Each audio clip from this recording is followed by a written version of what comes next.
आज आपण chapter number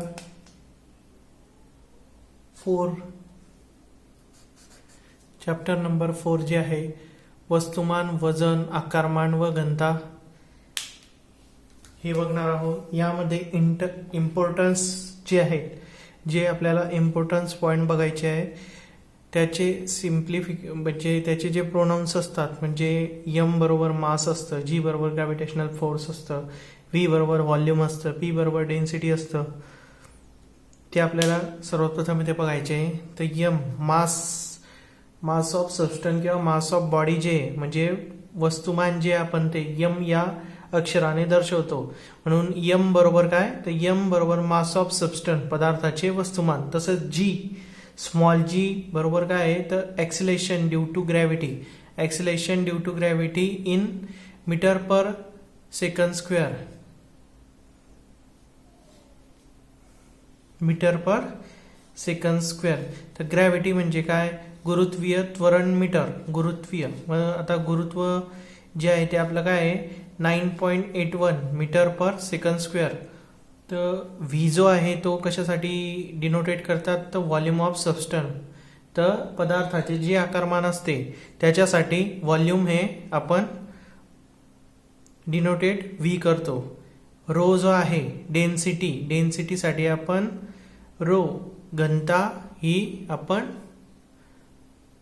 denotate करतो. त्यानंतर डब्ल्यू और एफ जी. डब्ल्यू जो आहे आपला वेट म्हणजेच वजन, डब्ल्यू काय आहे, वेट म्हणजेच वजन, आणि एफ जी काय आहे, वेट ऑफ फोर्स म्हणजे वेट किंवा वेटवर लावलेला फोर्स, याला काय म्हणतो आपण, वजन. त्यानंतर आपला पहिला टॉपिक आहे यामध्ये मास. तर मास म्हणजेच काय की वस्तुमान म्हणजेच काय की एखादा कोणताही पदार्थ असेल त्याला तो घन किंवा द्रव्य किंवा वायू यापैकी कोणत्याही स्थितीमध्ये असेल तरी त्या स्थितीमध्ये हा पदार्थ कोणत्या ना कोणत्या तरी द्रवापासून म्हणजे कोणत्या ना कोणत्या तरी द्रवापासून बनलेला असतो. तर हे जे असंख्य असे द्रवांचे जे कण असतात याच्या जे समुच्चय असतो म्हणजे जे एकत्र येतात, असंख्य कण जे एकत्र येतात त्याला काय म्हणतो आपण, पदार्थाचे वस्तुमान. बघा काय असतं मग, कोणताही पदार्थ हा घन द्रव्य किंवा वायू यापैकी एक किंवा अनेक स्थितीमध्ये आढळतो. आता पदार्थ कसा असतो, एक तर घनमध्ये आढळेल किंवा द्रव्यामध्ये आढळतो किंवा वायूमध्ये आढळतो.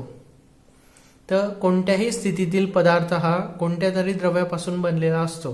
पदार्थातील द्रवकणांच्या समुच्चयाला पदार्थाचे वस्तुमान असे म्हणतात. पदार्थ एका ठिकाणाहून दुसऱ्या ठिकाणी नेला तरी त्याचे वस्तुमान बदलत नाही, म्हणजेच पदार्थाचे वस्तुमान नेहमी कायम असते. बघा वस्तुमानाची डेफिनेशन काय आहे, तर पदार्थातील द्रवकणांच्या समुच्चयाला पदार्थाचे वस्तुमान असे म्हणतात. त्यानंतर आपण पदार्थ हा एका ठिकाणाहून दुसऱ्या ठिकाणी जरी नेला तरी त्याचे वस्तुमान हे बदलत नाही, म्हणजेच पदार्थाचे वस्तुमान जे असते ते नेहमी कायम असते. त्यानंतर आपल्याला इथे मासची डेफिनेशन दिलेली आहे. Mass of body is the quantity of matter containing in a body. बघा mass of body is the quantity of matter containing in a body. त्यानंतर मासचा फॉर्म्युला दिलेला आहे आपल्याला. तर मास जे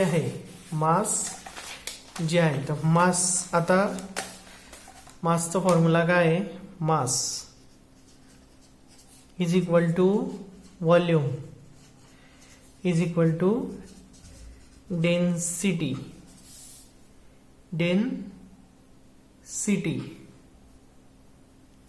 हा काय आहे, मासचा फॉर्म्युला आहे. त्यानंतर आता पुढचं आपल्याला बघायचे आहे की जे वस्तुमान आहे, जे वस्तुमान आहे त्याला आपण एकक म्हणजेच युनिट्स देत असतो. तर ते कोणकोणत्या प्रकारामध्ये देतात हे आपल्याला बघायचं आहे. एफपीएस सिस्टीममध्ये वस्तुमानाचे एकक पाऊंड असते, तर सीजीएस सिस्टीममध्ये मासचे युनिट ग्रॅम असते. MKS सिस्टीममध्ये वस्तुमानाचे एकक किलोग्रॅम असते. त्यानंतर पुढचा टॉपिक बघायचा आहे आपल्याला व्हॉल्यूम. तर व्हॉल्यूम काय आहे, व्हॉल्यूम काय असतो हे आपल्याला माहिती आहे का? तर व्हॉल्यूम म्हणजेच काय, आकारमान. व्हॉल्यूम म्हणजेच काय, आकारमान. एखाद्या पदार्थाने व्यापलेल्या जागेस त्याचे आकारमान असे म्हणतात. The body covered by the area is called volume. म्हणजे बॉडी जेवढा एरिया कव्हर करते त्यालाच काय म्हणतो आपण, त्याच व्हॉल्यूम. तर आता व्हॉल्यूम जर आपण काढलं तर त्यासाठी आपल्याला व्हॉल्यूम दिलेलं असेल, त्यासाठी त्याचे एकक दिलेले असतील, युनिट्स दिलेले असतील त्याला. तर आपल्याला युनिट ऑफ व्हॉल्यूम, आकारमानाचे एकक कोणकोणते असतात व कोणकोणत्या सिस्टीममध्ये कोणकोणते एकक आहेत हे आपल्याला बघायचे. तर युनिट ऑफ व्हॉल्यूम FPS सिस्टीममध्ये घनफूट असते. त्यानंतर युनिट ऑफ व्हॉल्यूम जे आहे CGS सिस्टीममध्ये ते घनसेमी असते. त्यानंतर युनिट ऑफ व्हॉल्यूम जे आहे MKS सिस्टीममध्ये ते असते घनमीटर. त्यानंतर आता आपल्याला याच्या पुढचा जो टॉपिक आहे डेन्सिटी. तर जी आपल्याला डेन्सिटी दिलेली आहे, डेन्सिटी म्हणजेच काय, तर पदार्थाचे वस्तुमान व आकारमान. डेन्सिटी म्हणजेच काय की जे पदार्थाचे वस्तुमान असते व आकारमान असते यांचे गुणोत्तरालाच घनता असे आपण म्हणतो. Ratio of the mass per unit volume of a substance is called density.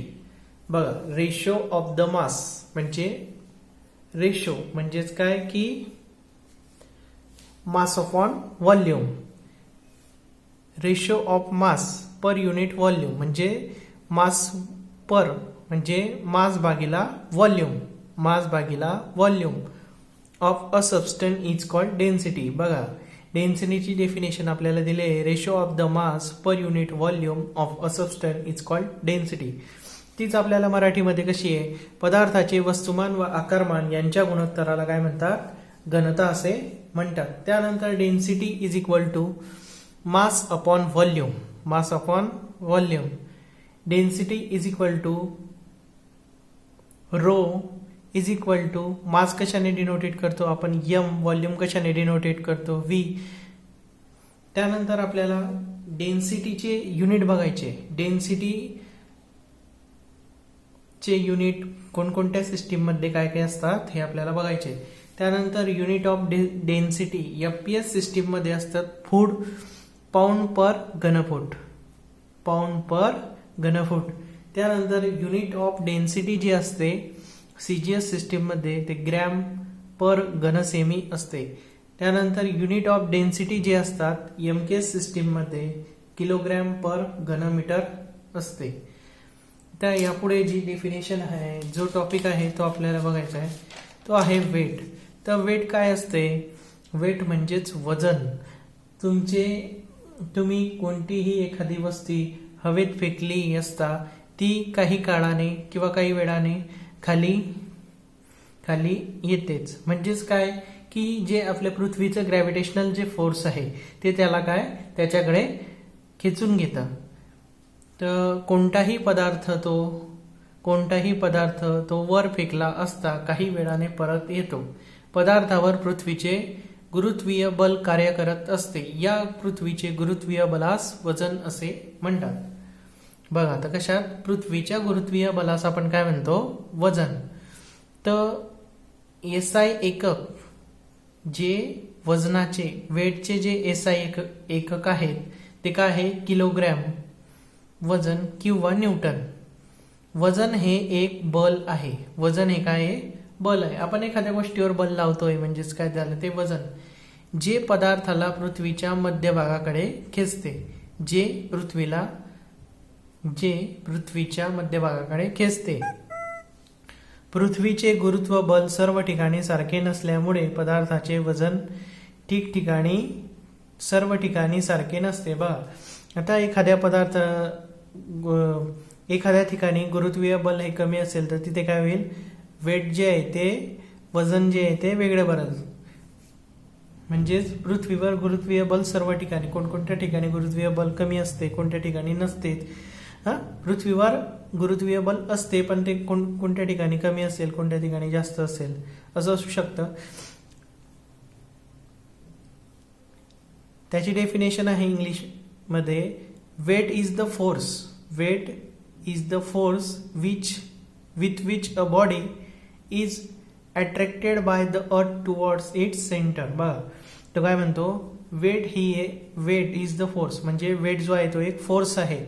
With the body म्हणजे तो बॉडी इज अट्रॅक्टेड, ती जी बॉडी आहे, वेटची जी बॉडी आहे ती अट्रॅक्ट बाय अर्थ टुवर्ड्स इट्स सेंटर, म्हणजे पृथ्वीच्या सेंटरला अट्रॅक्ट होते, आकर्षली जाते. तर वेटचा जो फॉर्म्युला आहे, वेटचा जो फॉर्म्युला आहे तो काय आहे, weight is equal to mass into gravitational pull. Gravitational pull. त्यानंतर आपल्याला या स्पेसिफिक ग्रॅव्हिटी आणि रिलेटिव्ह डेन्सिटी, स्पेसिफिक ग्रॅव्हिटी और रिलेटिव्ह डेन्सिटी, त्यानंतर आपल्याला ना या मास आणि वेट, त्यानंतर आपल्याला मास आणि वेट यातील काय बघायचं आहे, डिफरन्स. त्यानंतर आपल्याला काय बघायचं, difference between mass and weight. तर मास जे आहे, मासची डेफिनेशन काय, मास कशाला म्हणतो आपण, एक नंबरला आहे मासमध्ये पदार्थातील द्रव कणांच्या समुच्चयाला पदार्थाचे वस्तुमान असे म्हणतात. वेटमध्ये एक नंबरला आहे वजन हे एक बल आहे जे पदार्थाला पृथ्वीच्या मध्यभागाकडे खेचते. त्यानंतर सेकंड नंबरला आहे वस्तुमान हे मूलभूत एकक आहे, वजन हे एक साधित एकक आहे. 3 नंबरला मास मध्ये वस्तुमान सर्व ठिकाणी सारखे असते. 3 नंबरमध्ये वेटमध्ये वजन हे सर्व ठिकाणी सारखे नसते, स्थितीनुसार बदलते. 4 नंबरला मासचं एसआय एकक आहे किलोग्रॅम, एसआय एकक आहे किलोग्रॅम. त्यानंतर वजनमध्ये वेटमध्ये 4 नंबरला एसआय एकक किलोग्रॅम वजन किंवा न्यूटन आहे. 5 नंबर मासमध्ये भौतिक शिल्लकीनुसार मोजतात. 6 नंबर स्प्रिंग पद्धतीनुसार मोजतात. स्प्रिंग म्हणजे काय की आपण जे वजन आहे ते काय करतो, एखाद्या टाणकाट्यावर ताणतो. त्यानंतर 6 नंबरला आहे मासमध्ये पदार्थाचे वस्तुमान केव्हाही शून्य नसते. वेटमध्ये 6 नंबरला गुरुत्वीय बल शून्य झाल्यावर वजन शून्य होते. जर गुरुत्वीय बल पृथ्वीवर नसेल तर काय होईल, वजन शून्य असेल. त्यानंतर 7 नंबर ही अदिश राशी, स्केलर राशी आहे. अदिश राशी, मास हे काय आहे, अदिश राशी आहे. 7 नंबरला वेटमध्ये ही सदिश वेक्टर राशी आहे. त्यानंतर याच्या पुढचा टॉपिक बघायचा आहे आपल्याला, तो आहे स्पेसिफिक ग्रॅव्हिटी किंवा रिलेटिव्ह डेन्सिटी. तर स्पेसिफिक ग्रॅव्हिटी म्हणजेच काय, स्पेसिफिक ग्रॅव्हिटी म्हणजेच, स्पेसिफिक म्हणजेच काय, विशिष्ट, आणि ग्रॅव्हिटी म्हणजे गुरुत्व. त्यानंतर रिलेटिव्ह डेन्सिटी म्हणजे सापेक्ष घनता. हे दोघी काय एक आहे, जे स्पेसिफिक ग्रॅव्हिटी किंवा सापेक्ष घनता. पदार्थाची घनता व 4 डिग्री सेंटीग्रेड तापमानावरील पाण्याची घनता. बघा एखाद्या पदार्थाची घनता जी असेल व 4 डिग्री सेंटीग्रेड तापमानावरील पाण्याची घनता यांच्या गुणोत्तराला विशिष्ट गुरुत्व असे म्हणतात. विशिष्ट गुण म्हणजे स्पेसिफिक ग्रॅव्हिटीची डेफिनेशन काय झाली, पदार्थाची घनता व 4 डिग्री सेंटीग्रेड तापमानावरील पाण्याची घनता यांच्या गुणोत्तराला गुरुत्व, विशिष्ट गुरुत्व असे म्हणतात. तर जी स्पेसिफिक ग्रॅव्हिटी आहे किंवा रिलेटिव्ह डेन्सिटी आहे याला एकक नसतं. तर बघा स्पेसिफिक ग्रॅव्हिटीचा जो फॉर्म्युला आहे, specific gravity is equal to density of the substance, density of the substance upon density of water at 4 degree centigrade. तेच specific gravity is equal to, त्याच्याच खाली काय बघतोय आपण, डेन्सिटी ऑफ द सबस्टन्स म्हणजेच काय, मास ऑफ द सबस्टन्स. त्यानंतर जे डेन्सिटी ऑफ सबस्टन्स च्या खाली density of water at 4 degree centigrade. तिथे काय आहे, mass of and equal volume of the water at 4 degree centigrade. Mass of and equal volume, बघा, mass of and equal volume of the water at 4 degree centigrade.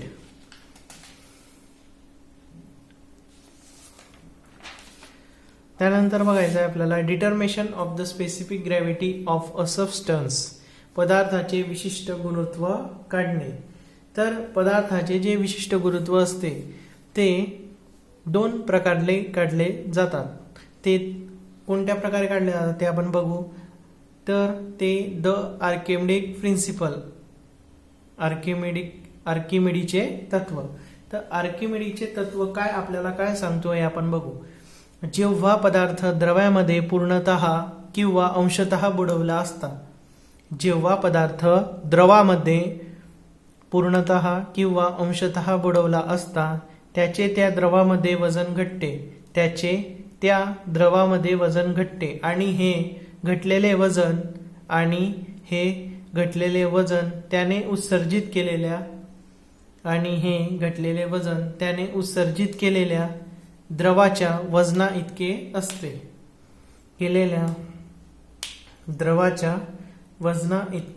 असते. आर्किमिडीचे तत्वाचा उपयोग करून पदार्थाचे गुरुत्व खालील दिलेल्या सूत्राने आपण काढतो. बघा, तर पहिलं सूत्र कोणतं आहे.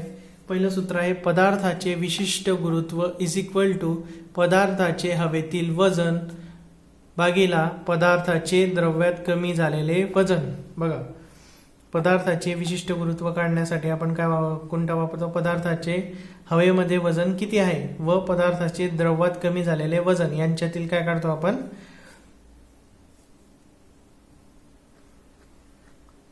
त्यानंतर खाली आहे पाण्यामध्ये विरघळणाऱ्या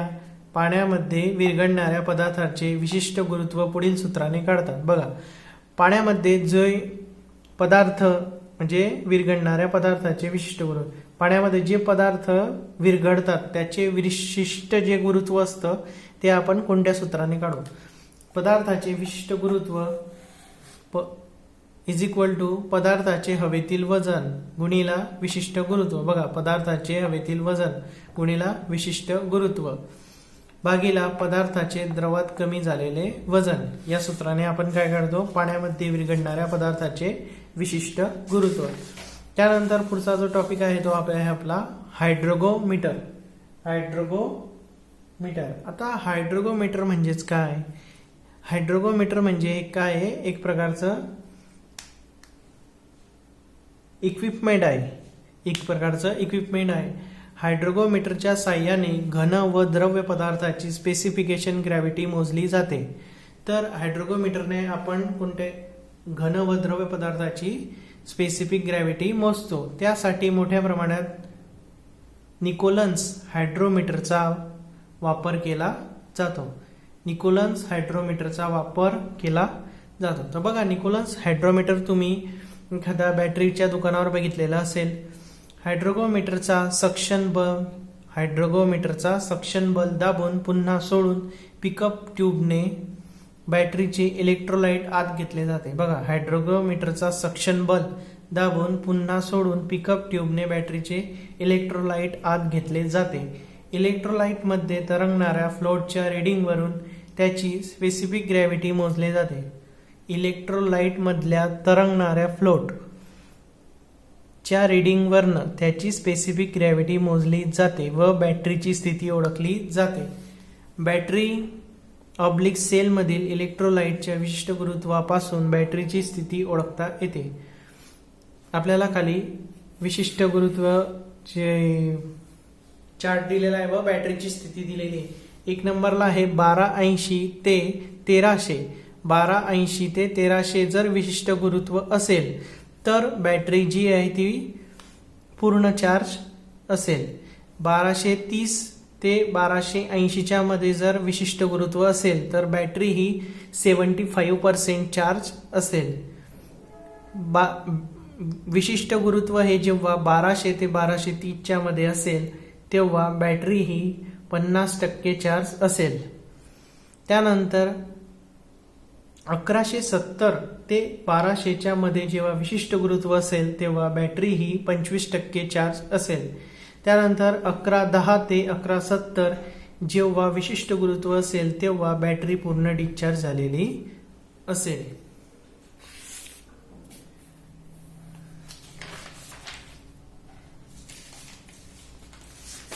यानंतर आपल्याला यावरचे जे रिलेटेड प्रॉब्लेम आहे मास, व्हॉल्यूम, डेन्सिटी, वेट आणि स्पेसिफिक ग्रॅव्हिटी याचे प्रॉब्लेम आपल्याला यामध्ये बघायचे आहे नेक्स्ट लेक्चरला.